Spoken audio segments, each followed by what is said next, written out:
QS registration tutorial. Hello, in this short tutorial, I will guide you through the registration process using the link provided in the email you received. First, open the registration link included in the message. Once the page loads, select your preferred language. Next, complete your personal details. Please note, be sure to enter your institutional email address as this is required for proper verification and communication.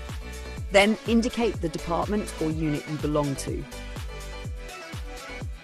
After that, enter your ORCID ID. In the following section, select your job classification. Next, choose the country where you currently live. Then provide the name of your institution.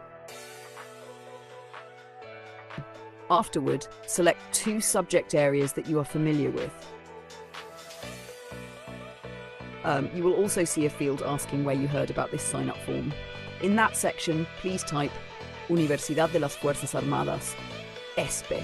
That's all. Your registration is now complete. Thank you for your time and for your valuable support.